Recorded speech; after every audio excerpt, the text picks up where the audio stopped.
So today we're going to be looking at the Orion 1000 from Goldenmate. So how good is a battery like this one, and should you get it for yourself? Let's find out. So first I'm going to kind of talk about my experiences with this and other kinds of batteries like it. And it's not a lot. Honestly, I'm not a super outdoorsy person. I don't really look for big batteries to go camping or boating with, things like that.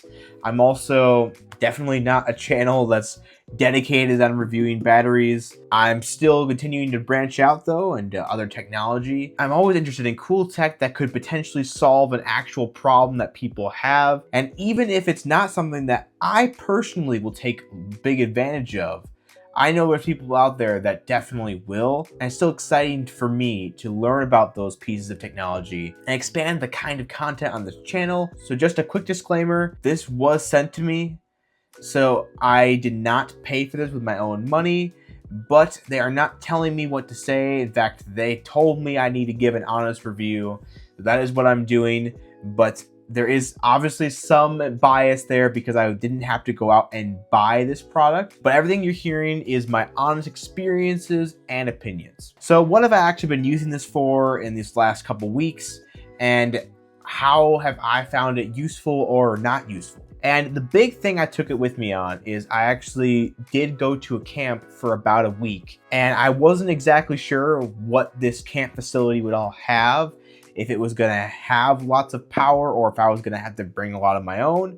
So I brought this along to be my backup power supply, to charge everything I have if needed. And I found out I didn't have to use it a whole lot, but there were still several things I used it for. And every time I would try and use it for something or try to charge something with it, it would just work. For example, I have this small little power supply from a company called Jackery, and I've had this for a couple years. It's also kind of made for outdoors, and it's really nice to be able to charge some devices. It's not a very crazy powerful one, but it does a pretty good job of charging electronics on the go, and it's nice because it's a lot lighter than something like this, and you don't need an inverter or anything like that. It has all the ports right there on it. So I charged that from the Orion battery here, and that enabled me to be way more portable with this one. But when this one runs out of power, because it honestly doesn't have a whole lot of capacity, nothing like this Orion battery here, it is still nice to go back and refuel with it. I can leave this in a bit more of a permanent location in the camp,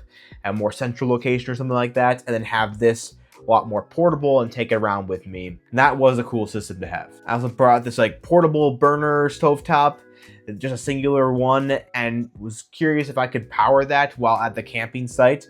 I didn't actually end up cooking anything on it, as we had a building for cooking and they had a big cafeteria. Again, I wasn't exactly sure what I was going to expect while I was there, but it was totally able to power it, turn it on. I had it start heating it up and everything like that. It then started to rain a little bit. I don't think that device itself was waterproof, so I decided to cut that short a little bit, but it definitely worked. And you can see on the LCD screen here, which is a really nice part about this device, how much power was coming out of it and everything like that, and how much capacity obviously it has left. It's still over 80%. But yeah, both of those things charge totally fine with this battery and had no problems there. It also had some USB ports on the inverter itself, so I could have charged some devices that way. I did also plug directly into some of those AC outlets, and those worked totally fine as well. I could charge everything I needed from just this battery. There was power in some of the buildings, so I wasn't only charging with this battery and the Jackery the whole time, but not every cabin had power, and it was just really nice to know that if I was at a campsite that was just tents or something like that, that this could totally power everything I needed the entire week, no problem. So I tried something else when we got home. I tried powering my microwave with this battery, and I was a little curious if it would actually power it. It does say on their website that it's supposed to power microwaves, but I was wanting to see it for myself, and sure enough, no problem. It powered that microwave, and you could see how much power again that it was draining out thanks to the screen. And it worked really well. In the research I did before getting this product and looking into it and all of that stuff, I actually saw some videos of people being able to power a fridge with it, which they do say on their website as well, and a washer and a dryer. Now, the person in the video had a much higher end inverter than I do, and I was not sure if my inverter could power all those things. It could probably do the fridge, but I don't think it would be able to for the washer and dryer. So I did not test those things personally, but I have seen videos of this exact battery with a better inverter do those things. So just know that your limiting factor might be your inverter, but probably not this battery. I've even seen them hook it up to some AC units that cool the entire house for a time. Obviously, it doesn't have unlimited capacity, so it will run out after a certain amount of time. I've also seen people hook it up to their furnace, things like that. Water heater it can do. All those kinds of things are definitely options you can do if you have the necessary equipment to hook it up to those things. Because ultimately, this is just a battery. It has a positive and negative side, and you have to use cables and some kind of inverter to really get it to anything else. Otherwise, it's just a really heavy brick that can't really do anything. So you need to have the necessary equipment before making that purchase. I will have the inverter and cables I use in this video linked below, as they're relatively cheaper, and they still were able to power everything I needed to throw in it. So some of the biggest pros with this battery is, one, just while I was camping with it, never having to worry about if it was going to last, if it was gonna survive the whole time. I didn't even think for a second it wouldn't, and it didn't. Now again, I didn't use it the entire time like I already explained, but still, I did not feel like I was gonna run out of battery at all. And I've seen some other people, again, do some capacity tests and find that it usually actually holds even more than what it's rated for. I don't have that equipment to do that test myself, but feel free to check out other videos on this battery and you'll see that there as well. Right now, I'm just trying to tell you how using this and experiencing this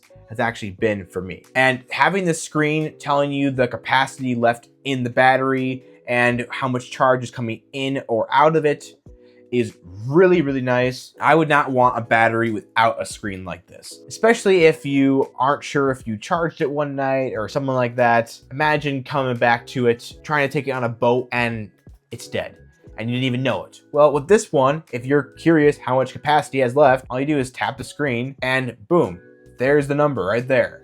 Oh yeah, 81%? Yeah, that's plenty to take it out in the boat. Let's go. It's super easy, and again, I wouldn't want one without this screen after having one. Also, this battery case is very worry-free and it's really easy to carry.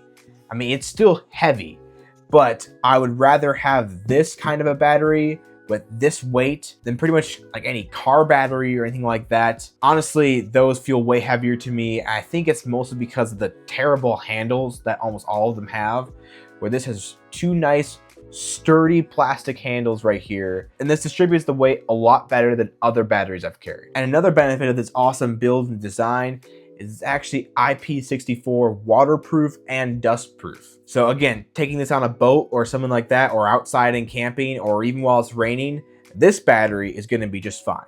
Now, obviously, if you need an inverter for some of those things, you're going to want to make sure that's also waterproof for things like that. But this battery can pretty much do it all. And looking around at other devices and batteries of its same capacity and build quality, you're really getting a very good price here. There are cheaper ones, but they all look like they're made a lot cheaper. And most of them don't include the screen here, things like that. There is just benefits to getting something like this. I think it's gonna last you a lot longer and be better in the end.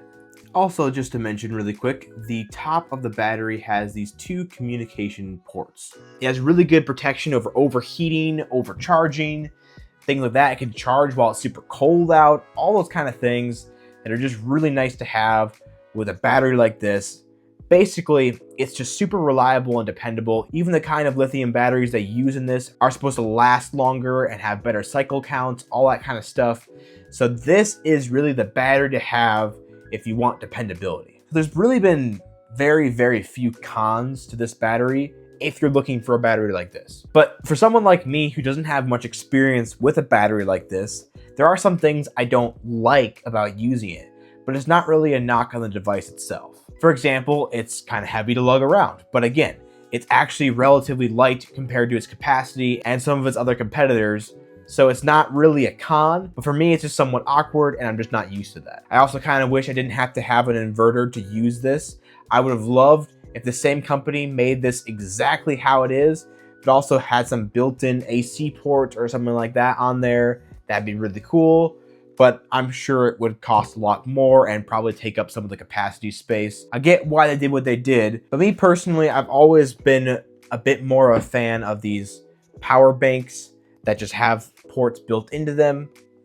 But again, I am so not an outdoorsy person. I'm not doing a whole bunch of camping trips and boating and things like that where this really shines. And the last con is just about the screen when it's in direct sunlight. It is a lot harder to see it then, and that is definitely a downside, but again, it's not this big deal breaker, and it's still way nicer than not having a screen up top. Thank you guys for watching this video. I hope you were able to learn something about this Goldenmate Orion 1000 battery. I hope my more experience-based review was still helpful to you, even though it didn't have a whole lot of raw number crunching and information.